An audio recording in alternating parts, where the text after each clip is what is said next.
All right, let's do this. Hello and welcome back to Tragicomic, a Coming of Age podcast. As always, I'm your host, Andrew Orticio, and here with me today is a great friend, a big inspiration, and the man that spanked my ass in front of the whole RTF 366K class, Marlon Rubio Smith. Marlon is a third-year RTF major at UT Austin and truly is an impressive filmmaker. He's somehow always creating art that brings tears to my eyes, is somehow always on set, either ACing or PAing or gripping or whatever he can do to help, as well as somehow always making time to give the most in-depth and useful critiques to all of my own writing that I bother him with. I think the root of all these is the fact that he's just a great person. He's empathetic and powerful in the stories he's passionate about. He's considerate and understanding of everyone of all different backgrounds. And one thing that I've always admired about him is that no matter what class we have together, he somehow makes friends with every single peer and makes an effort to approach every single one of them and ask how they're doing. I'm excited to have this conversation with him about film and his upbringing of growing up in Mexico and immigrating to the United States. And I'm excited to potentially spank his ass when we're done recording this episode. Marlon, how are you feeling today?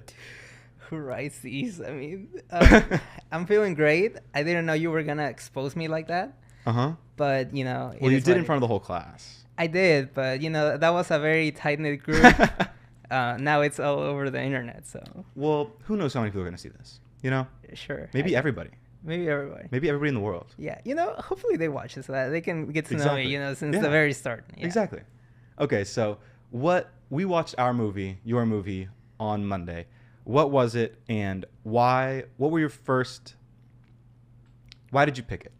Well, I picked it because, of course, first of all, it's a coming-of-age film, right? And what is it called first? The name is I'm No Longer Here, or Ya No Estoy Aquí in Spanish.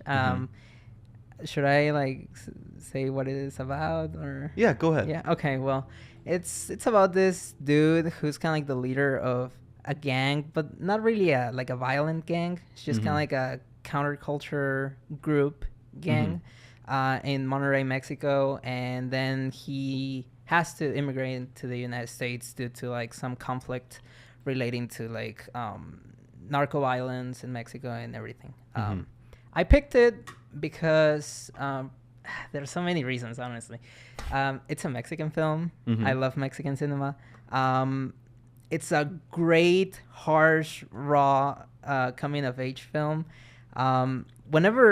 At least when I think of coming of age, I think of your Netflix, high almost school, Hallmarky. Yes. Yeah. Yes. High schooly coming of age films that, their biggest problems are my boyfriend, he broke up with me. And I mean, that's good. I've gone through that. I feel you, bro. Yeah.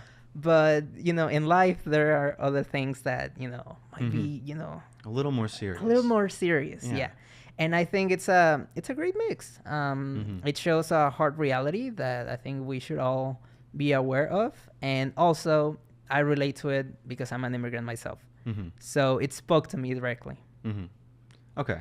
Well, yeah, I really enjoyed it. And you got to touch a lot on it already. But for those of you who don't know, Ya No Estoy Aquí, or I'm No Longer Here, is a 2019 Mexican Spanish-language drama film written and directed by Fernando Frias de la Parra, starring Juan Daniel Garcia Trevino and Angelina Chen.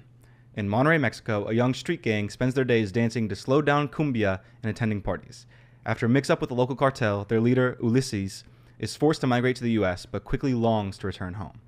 Ya No Estoy Aquí employs a non-linear narrative structure, jumping between Ulysses' experiences in Mexico and the United States, and I think the writer, director, and editor accomplished this very successfully. While some films focus too much on the back and forth, like Nolan's Memento, the jumps in this film are less predictable, somewhat less important, and overall more impactful. The nonlinear story cuts on emotion and fully allows the audience to be immersed in the story and understand it how the filmmakers wanted us to understand it. I believe the backdrop and setting of this story is equally as important as the main narrative itself, surrounding the Mexican president's pledge to continue to fight organized crime and the reiteration of his pre-existing drug war strategy. Hearing the president's speech in this film, accompanied by beautiful cinematography of the streets of Monterrey, increased the impact of the coming-age story by acknowledging the conditions Ulysses had to grow up under. Ya No Estoy Aquí is a great watch. If you're interested in a complex coming-of-age story, unique and comical relations due to language barriers, or seeing a truly breakout performance by a first-time actor in Juan Daniel Garcia Trevino, I would highly recommend opening Netflix and giving this film a watch. So I know we talked a little bit about it when we watched it, but not too much. How did you like the nonlinear structure? Do you think it added to it? Do you think it took away from it? What are your feelings about it? The first time I watched it, I think as any other audience member, we are used to the traditional ways of telling stories, so it did take me out a little bit. It wasn't until the second time I watched it that I really said like, wow, this is good. And I think it serves the narrative because part of the journey of this character Ulises is this longing of the past, while being, in the United States. That's his present. And it do be like that sometimes, just living my life here. And then there's this moment where I go back, 5 years ago, 10 years ago, my childhood. It's all nonlinear. Yeah. Then you think about your future, and like that cliche phrase of like, make sure you know where you came from, to know where you're going, and things like that. I think it applies to in the film, my life, and for more people. So I really enjoyed it. It's interesting to me that it almost took you out of it for your first time watching, because I can't understand that, or I can't say that like I completely understood the time jumps, because even I was asking you like, wait, now is he back here? But at the end of the film, I realized that I liked the jumps so much, and I love the nonlinear structure because I think it emphasized kind of the state of immigrating, and it almost focused on the story more rather than his personal narrative. And so I think it's almost just like a glimpse into the life of the immigrant experience through the lens of one person. But it's not like a normal coming of age film that's completely linear and focuses only on one person. You only get one person's emotions. I think because it jumped back and forth and almost disoriented you a little bit, it made you focus on the cinematography and the location. Because that was the first thing of like, when it would jump back and forth, it's like, oh, he's in Mexico. And immediately whenever you notice that, you start realizing what the streets look like and what the people look like and what the clothes people are wearing look like. And I thought because of the way the story jumped around, it really helped me understand just a bit more of the culture of Mexico at that time. And I think that, maybe I'm wrong, but I feel like that's what the filmmakers were trying to do. Yeah, I mean, honestly, I don't think this movie is like this is what they were trying to do. I think you can have like multiple readings, interpretations of it. Every time I watch it, I think I lean more towards like, oh, they were trying to do this or they were trying to do that. But I do believe that at its core, it's a story about immigration. If we look at cumbia, the genre itself, separating it from the movie, it has roots in migration, during the slave trade. Slaves were taken to Colombia. The dance, it is thought to have originated, due to the shackles, in the feet. The short steps. Yeah, that makes sense. Yeah. And then the Colombia counterculture movement, the whole thing about wearing the baggy clothes and everything, that came from immigration, from people from the country Colombia going to Monterrey. And then the main story of Ulises, him immigrating to the United States, and then back and seeing everything that has happened to his home. I think that's what the movie is at its core. Okay, well, we have already kind of addressed it a little bit, but I want to address the elephant in the room in that you also immigrated to the United States at a young age. Ulysses was 17 and you were 12? Yes. So I wanted to ask, were there similarities in y'all's two stories, or do you think that there are some similarities amongst all Mexican immigrants, or do you think that it truly is more of an individual experience? I'm not sure. I will say that I've been very fortunate in my life. Ulysses' circumstances were pretty harsh. Yeah. So I don't think it's fair, like to compare my experience to his. But there were certain scenes in the movie, for instance, where Ulises was sharing some of his culture with Lynn, the Asian American student here. I saw that scene and I was like, hey, that's me. Yeah, That's me sharing, part of my culture there with other people. But also that feeling of loneliness sometimes, of being surrounded by people but feeling lonely, feeling like, yes, you may find people that speak Spanish here, but you really need to find someone else that has gone through the same thing. Yeah. Another immigrant from Mexico to like really, hey, I feel you. Yeah. I know exactly what you're going through. But yeah, I will say I had a very fortunate, immigration process, I guess. Yeah. But those things of longing, for the past, and really, I think it's almost an idea an utopia that sometimes we create. Yeah. Of the American dream, the American experience. Yes, and also from Mexico, because like the movie, when they go back to Mexico, it's a very romanticized version of Mexico. Even with all of the social unrest and the political, instability showed in the film. But I find myself sometimes, I just went to Mexico during winter break. I loved it. I went to the pyramids of Teotihuacan, this very archaeological ruins. The history is so rich. And, it makes me feel proud of being Mexican. But then you see that 8 women die every day in Mexico, and that hasn't stopped in like years. What is the government doing about it? Deep inside me, I went there, but I was very paranoid of like, looking around, seeing that no one is like walking behind us. My mom and I. And me, I guess, as the man of the family, I have to be taking care of me, but my mom as well. So it's very interesting. It really challenged my idea of what I think of Mexico too. The movie itself, and also just immigrating to here. Definitely. I think it's so interesting. It's not even just necessarily in the immigration experience, but the whole idea of missing someplace, and then when you do go back, you realize it's not the same as what you were missing, that it's completely different. I think the whole idea of that is so interesting, that our brains will create certain things to miss and then specifically forget the other things that maybe aren't worth missing. But I'm sure that experience must have been weird for you to like really have been missing this place and then coming back and then realizing that, like, remembering some of the things that aren't as perfect as maybe you were remembering it as. Yes, of course. Especially because, when I really think about it, I spent my childhood and very early teen years in Mexico. Really, my formative years, I spent them here in the U.S.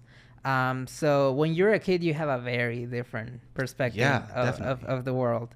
I will say that the most heartbreaking thing is like not only seeing that place changing from what you remember, but noticing how you don't belong in that place anymore. Yeah.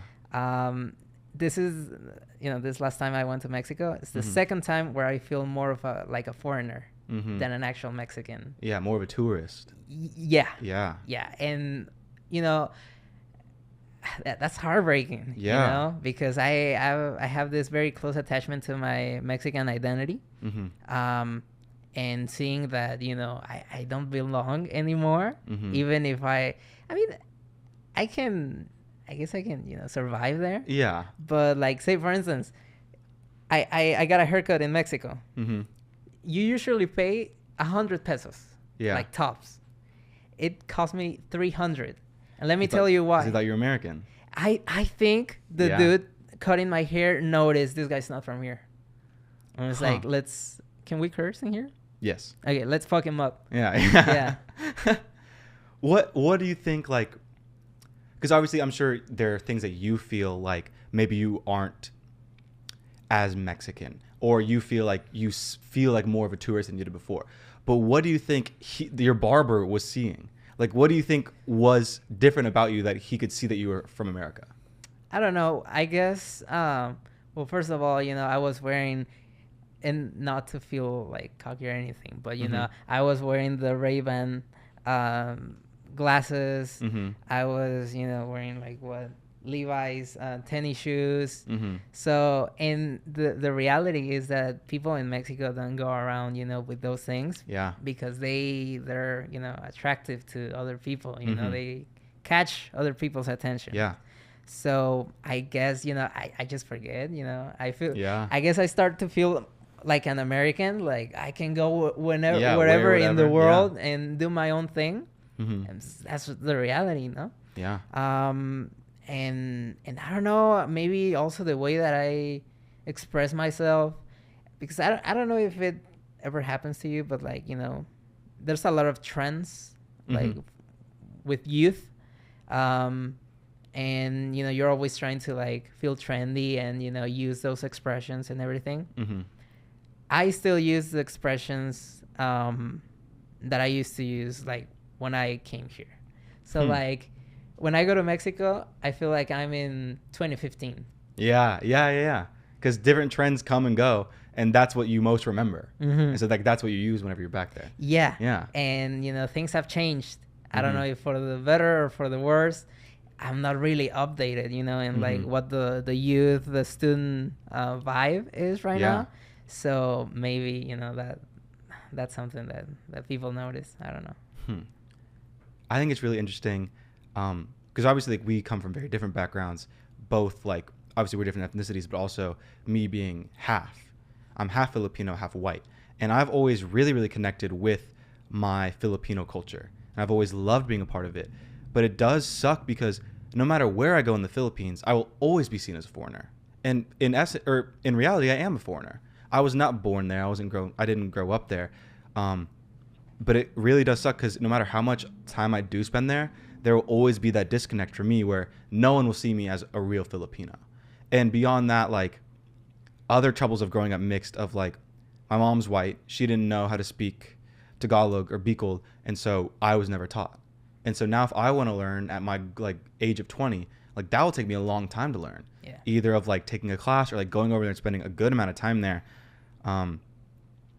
But I know exactly the feeling of like walking around. You're like, damn, I'm different than these people. Even when you feel like a part of you're not, Mm-hmm. which isn't a good feeling. It always sucks. Yeah.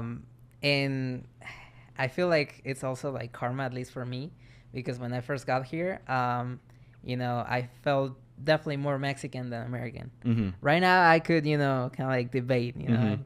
pretty half and half. Yeah. But it's not that I would make fun of like the Mexican Americans here, Mm-hmm. but sometimes I would not like connect with them, because they would say things like, the famous phrase like "I'm not from here nor there," no? Yeah. And I didn't understand that. Mm-hmm. I would say, you're the first language that you spoke was Spanish. Your family, is from Mexico or from any other Latin American countries.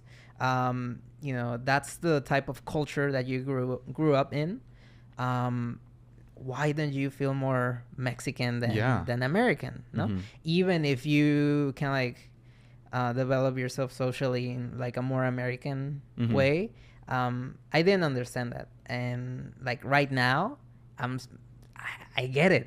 I get it. You start your own life here, and you need to adapt to survive. Mm-hmm. Unless, if not, that's what happens with Ulises. Yeah. He wasn't able to adapt. Yeah. So he had to And- come home. Yeah, and I guess also spoiler alert. Yeah.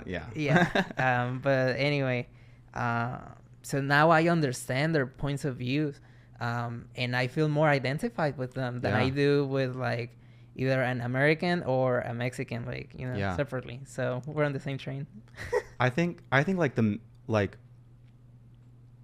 Texas is so interesting because there are so many different Mexicans. There are the people that grew up in Mexico, and Texas is so close that they did move over, where they are immigrants. And then there are also the people that grow up in the valley and pretty much only speak Spanish at home. A lot of times only speak Spanish at school, but they're Americans. They were born in America. They've always lived in America. And then there's some of the people like in North Texas, which is a little farther, like where I'm from, where there are some people that are from two Mexican parents that came from Mexico, but they don't even speak Spanish.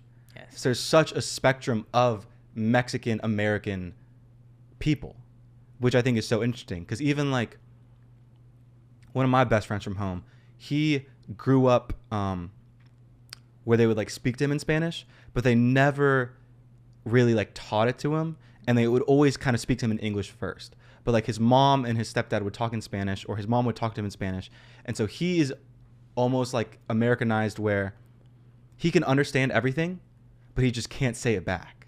And so it's like he's taking everything in. It's weird because are you fluent?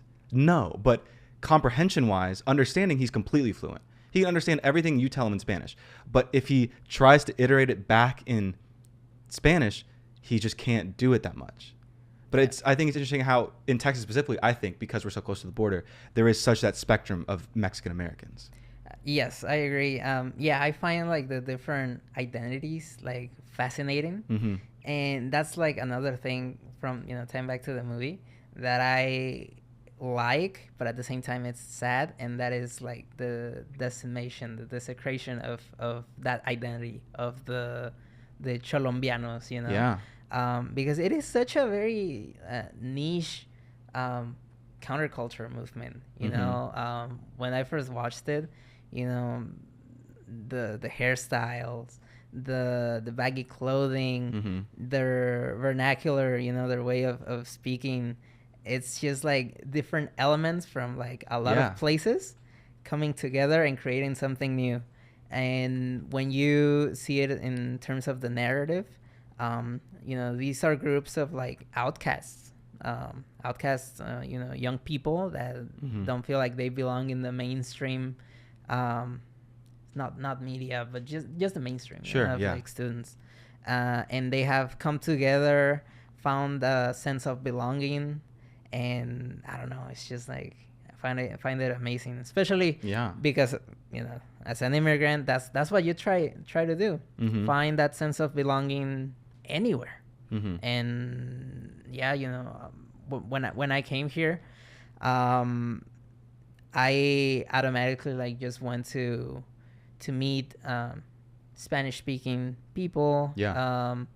I kind of like just self-segregated myself, if you will, because I thought, that was my comfort zone. But also I thought that was gonna, help me the most or make me thrive the most. And thing is that that didn't happen. I remember in sophomore year of high school, we had like a big friend group of all like Hispanic students, and that was good because I got to meet people from Venezuela, Colombia, Brazil, Argentina, and that cultural exchange is also one of the things that fascinates me about this country, really. But anyway, I felt like a god because I was like, I'm so popular right now. No one can. I'm so beyond everyone, and like. Guess how many people from that friend group I talk to like right now? And that was like 5 years ago? That was like 5 years ago, yeah. We're third years now? Yep. What, 2? Yeah. 2? Yeah. And that's kind of like and every once in a while, like, yeah, hey, still, how you doing? Yeah. So it's kind of sad. Yeah, but I mean, I feel like that's common for all friend groups, really. But I don't know. But okay, we've talked about this a little in the podcast, or a little so far, and then we talked about it watching the movie, and I thought this was super interesting.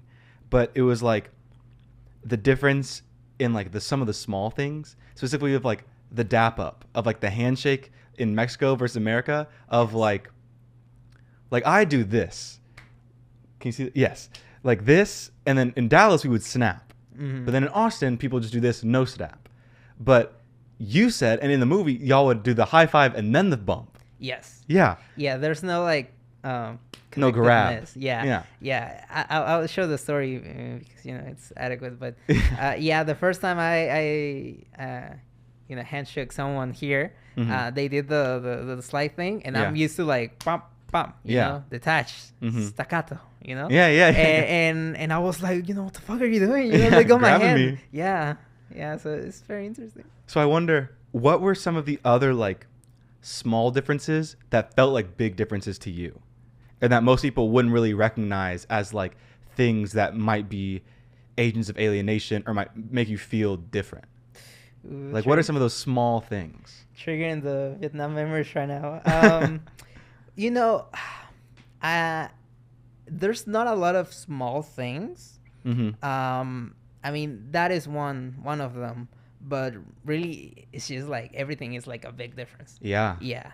Um, I can start with like the like for instance schools, like the infrastructure of Mm-hmm. them. It's so much like smaller, very like small scale in Mexico. Mm-hmm. You have like I don't know, like maybe three buildings in the school. They are all classrooms. Yeah. We have no like fine arts. The king sport is soccer, Mm-hmm. so we just have like two fields, and that's where we play. Yeah. With like all of the broken pavement and Yeah. everything. That's a great difference. I was like, well, when you have support, it shows. Yeah, yeah. It shows. The people, I guess is the main difference. I don't know. I still find it like very self-centered here. Yeah. Like everyone is in their own world. Mm-hmm. And sadly I've kind of like adopted that behavior. Most of all, sometimes you have that good intention of like talking to people Mm-hmm. and being social and everything, but then when you get rejected like Yeah. 10 times, then you're just like, okay, Yeah. I'm a stop. Yeah. Yeah. Hmm. There's a lot of Yeah. I'm sure there's a lot. Well, I also have another question of, do you think it's frustrating when white Texans try to speak to you in Spanish? And what is your policy? What is your ethos on that? Like, if it's a white person and they say that you're Hispanic or they hear that you're speaking Spanish, do you want them to try, or do you just want them to talk to you in English? I speak English. Don't worry about it. Yeah. I'll understand it. Yeah. I may have a wonky accent sometimes, but like, I'm able to communicate. That's Mhm. what's important. I really don't mind the yo hablo un poquito. It does bother me. It makes Yeah. kind of like a tinkling, where. It's just an ick. Yeah. Yeah. But it is what it is. Mhm. I see it as a way of them trying to like connect with you. Sure, yeah. Trying to like speak your language. Mhm. Even if it's the same line, and everyone says it. Mhm. It's all right. But then there are like special cases, like my roommate. He says "let's vámonos" sometimes. Yeah. And that's literally saying like the same thing. It's like let's go. let's go. Yeah. Uh-huh. That Pisses you off. that boils me. Yeah. Yeah, and he does it on purpose. So Mhm. one of these days I'm gonna beat him up. You should. I should. I would love to see that. Reparations. Yeah, reparations. Yes. For everything, for all the let's vámonos. Yeah. Everything. Okay, well, so in this film, music is essential. Cumbia, and specifically their slowed down version of cumbia, dictates a lot of their culture. And after some research, after visiting mxrfilms.com, I know your mom makes music and that you make her music videos. Is music a big part of your family and your kind of like immediate culture with like your mom and your family, or how did that play out? It is very interesting because my mom started singing since she was like 9. Yeah. She's gifted. She was born with it, so she started working at age 15, and she's still working up to this day. I never thought of music as like a talent of mine, really. But it was when I came to the United States that I started missing Mexico because I had taken it for granted. Mm-hmm. With music, with food. There was this instance where I was living with an aunt in Mexico, and it was the weekend. She was like, let's get some tamales for breakfast. Yeah. And I was like, tamales? Me? Yeah. I don't know if you've ever had tamales. Yeah. Okay. But anyway, those, they're very good. They're the fucking best. Yeah. They're the best. Yeah. So I guess life just said, okay, you didn't want tamales, huh? And then I started missing them a lot. But anyway, that happened with music. When I was in Mexico, I did not listen to like cumbias, salsas. No, not at all. I used to listen to like pop, Lady Gaga. I was the cultural hegemony at its finest. But I saw it as a way to connect, with Mexico, with that part culture. Of my identity, with my culture, and I started liking that type of music. And then when I told my parents that I wanted to be a film major, my mom was like, okay, let's get to work. Make some videos for me. And I was like, okay, great. That's so cool. And so that's also so interesting to me that like you and your mom are collaborators, which is a relationship that not many people have with their parents. But so what is that like, one, working with your mom, and then two, what planning are you doing? What planning is she doing? Like, how are those music videos coming to life? So for the first music video that I made for her song, well, it's not her song, but it's a cover of Bésame Mucho, a very famous Spanish-speaking song. We wanted to go with like a lot of the Mexican iconography and like colors and everything. So I pitched an idea to her, and she was like, sure, let's do it. We were also taking advantage of where we were. We're in the valley, around like Port Isabel, South Padre Island, and they had like some deserted like areas. So I don't know why, but we were like, let's shoot there, like kind of like in the desert like areas. And then that was that. For the second music video I made for her, she got like a green screen because of some like online play that she was doing, and she was like, I want you to make me a video on a green screen. And I was like, okay. So that's how you learned to pretty much to key things out, to use green screen. Pretty much. I had done it before with like the YouTube videos that says like whatever green screen. You just download it and then use it. But that's how I learned to do the green screen stuff.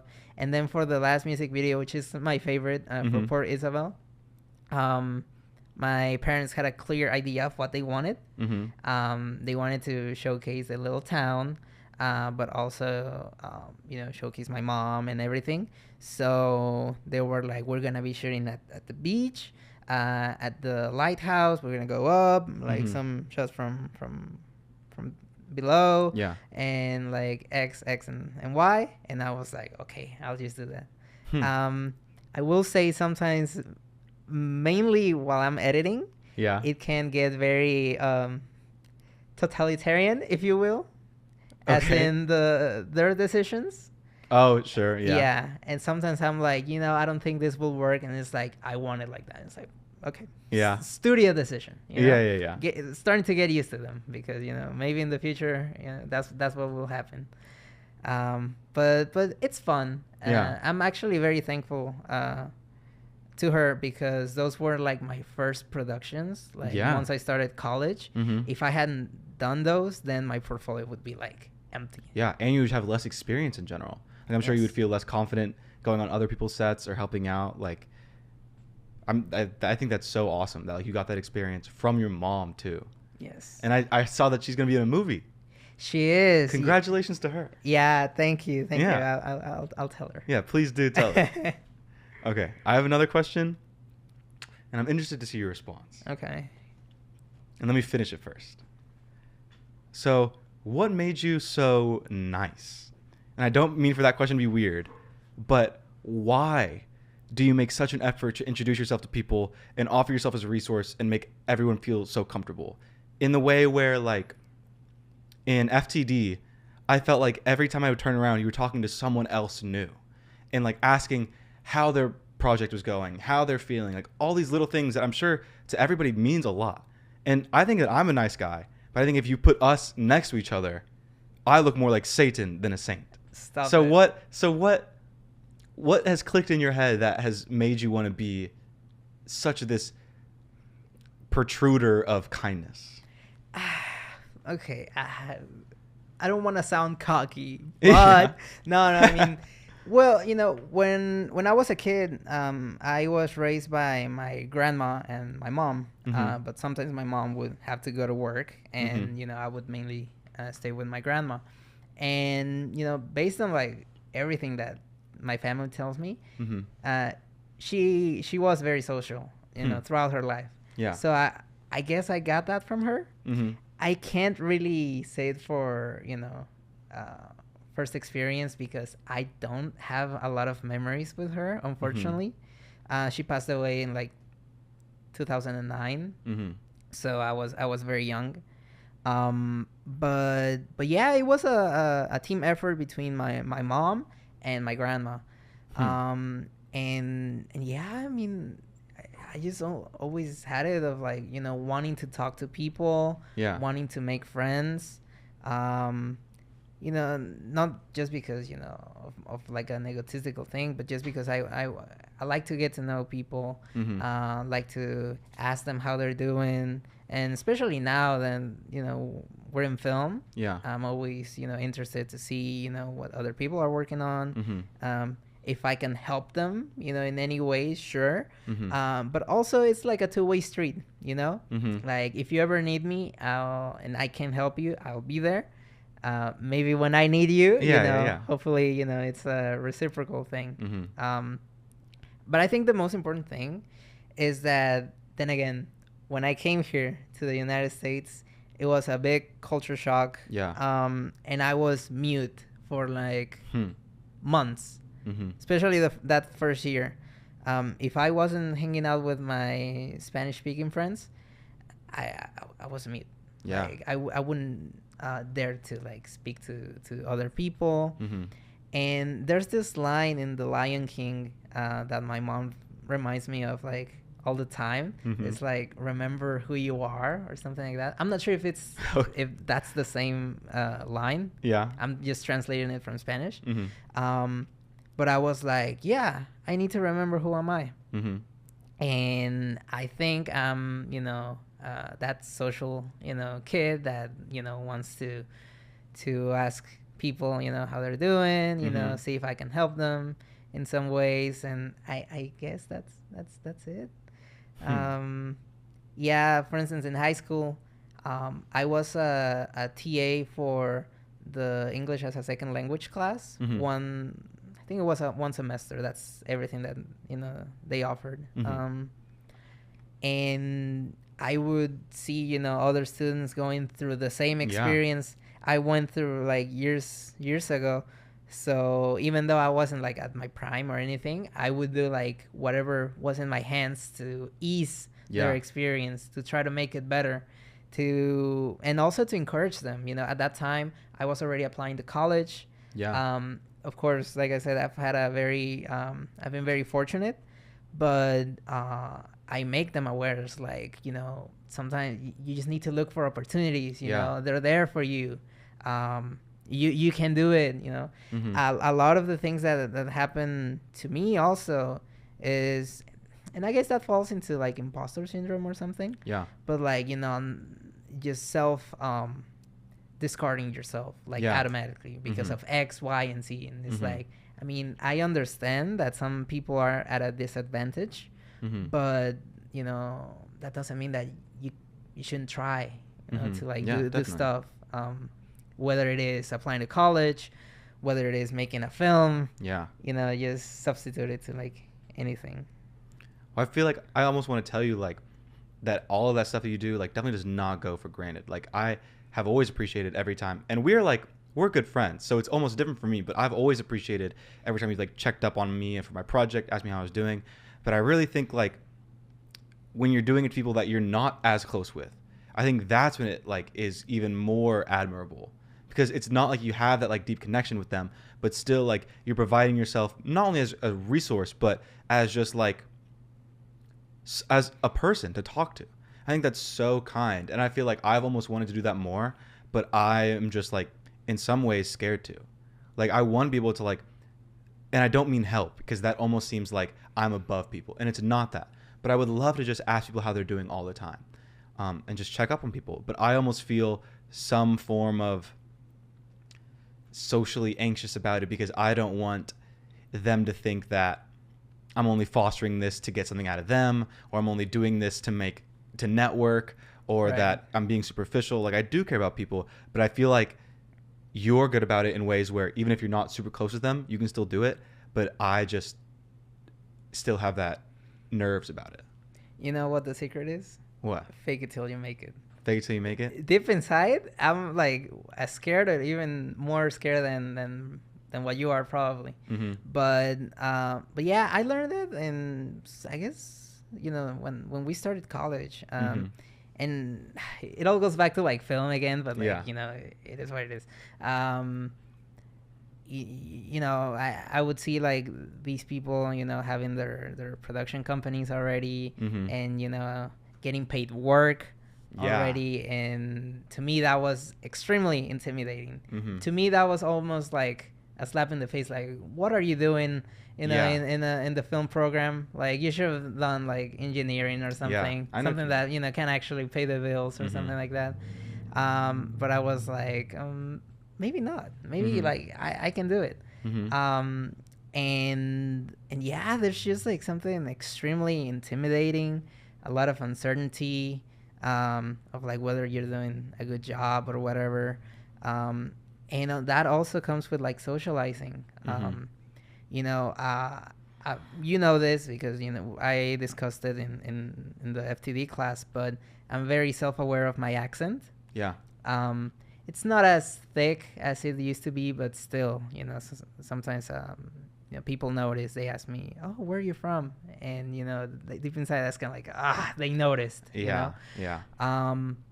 But I'm scared, of like how people are going to react, especially after 4 very complicated years, from Yeah. a political standpoint. Presidency. Yes. Mhm.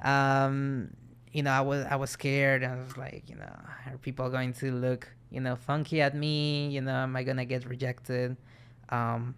But it sounds like cliche, but I also try to like, if I'm feeling like that, maybe others are feeling the same way. Yeah. So it's like, why not just skip that and, try to Mhm. to make a connection.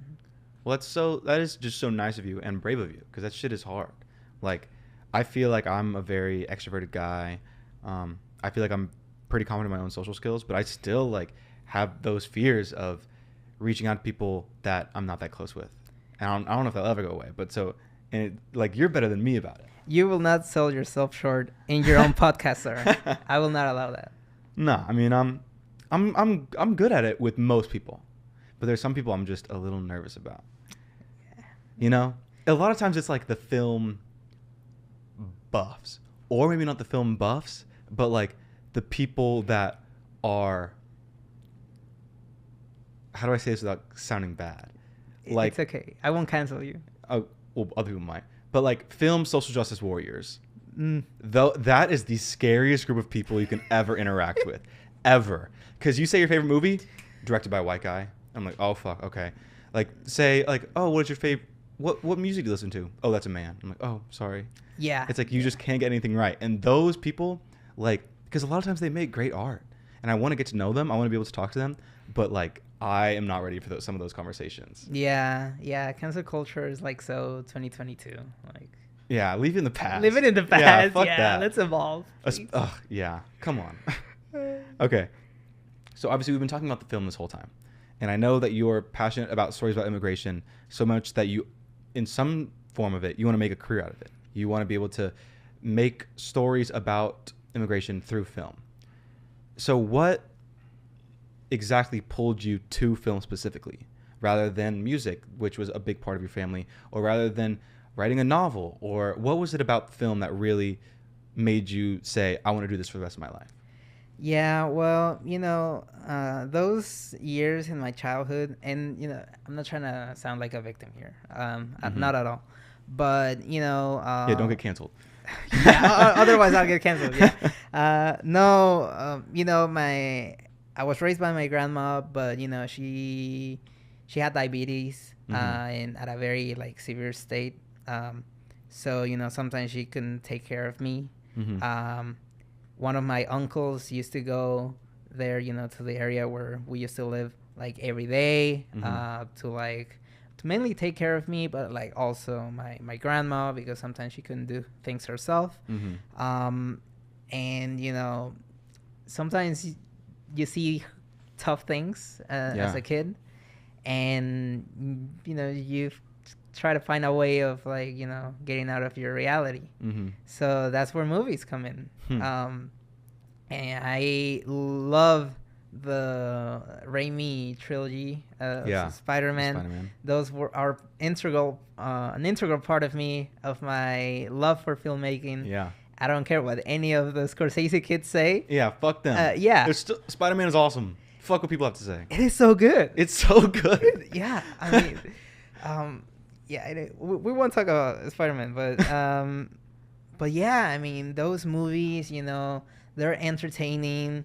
They make you like want to immerse yourself in that world. So really, I think movies sort of like saved me, during my childhood. Of course, I didn't know, because you don't know. Oh, I want to do that when I grow up. Yeah. Because you don't know that's a thing. But then I moved here to the United States. I think I was good at drawing when I was a kid. So that was my thing, because my family would say, oh, you're very good at drawing. You should, make a career out of it. And the only like options that I remember seeing was like being a graphic designer or like an illustrator or like a comic book artist. Yeah. And I mean, it's limited. It's limited. Yeah. So I wasn't really sure I wanted to do that. But then I took an audio video production class in high school.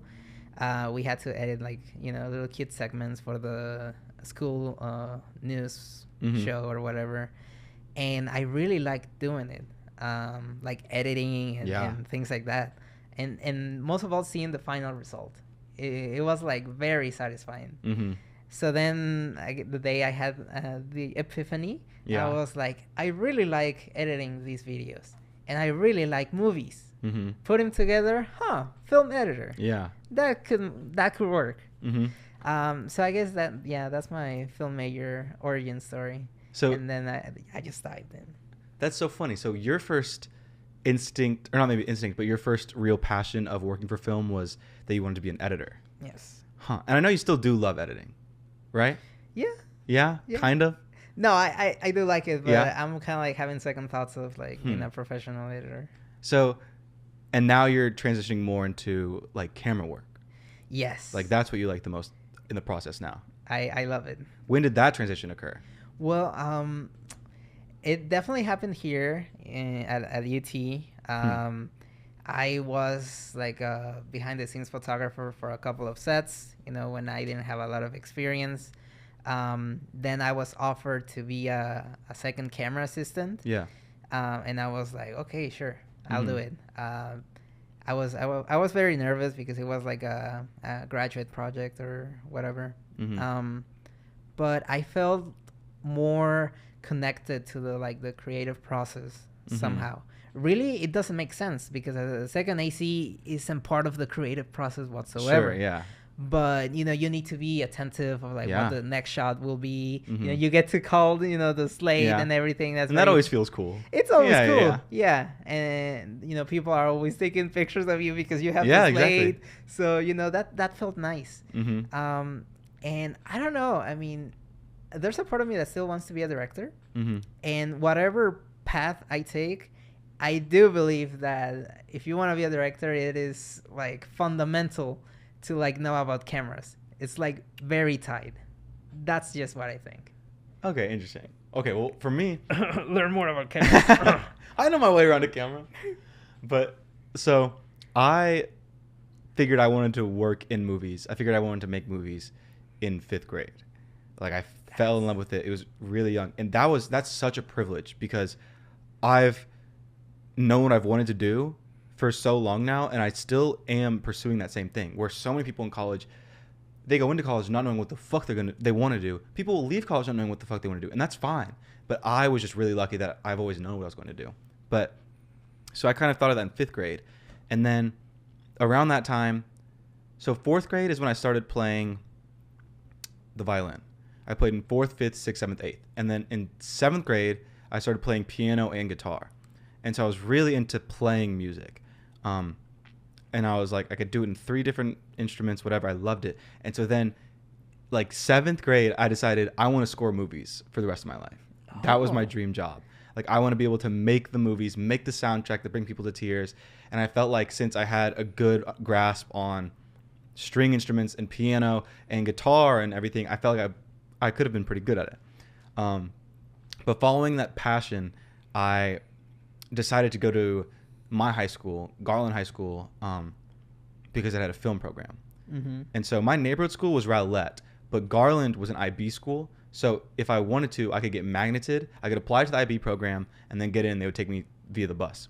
Yeah. And so then I started film freshman year, and I just loved it. Like, first time getting a hand on a camera, and then we learned on Avid.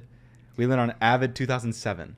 That's wild. Yeah. To have like Avid at that level. Mm-hmm. Like, wow. Like, but it's been such a blessing because now I feel like every other, and it was Avid 2007, so not good at explaining things, not easy.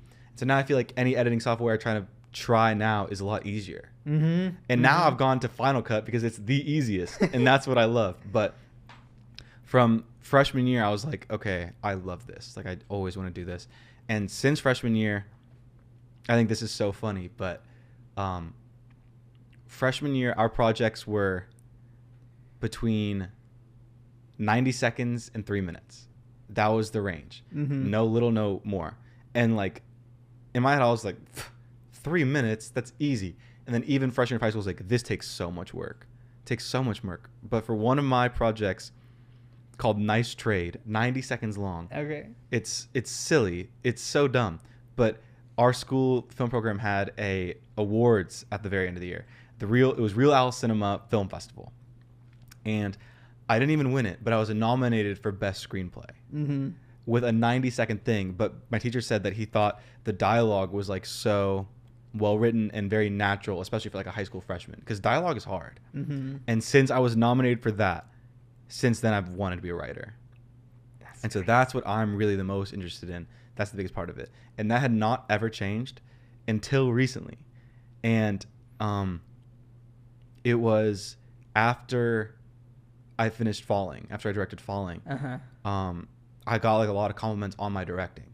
And those felt really good because directing is fucking tough. Yes. And like, you're never told how to direct. No one can tell you how to direct. Mm-hmm. But so I guess just on instinct alone, people thought I was somewhat good at it, and that felt good. And so now I feel like I want to be a writer-director, but that's the fucking most basic thing in the world. That's what everyone wants to be. Yeah, but when you're, this talented, I mean, shut up. It's like the hero's journey. Like we were talking about, you're called to it.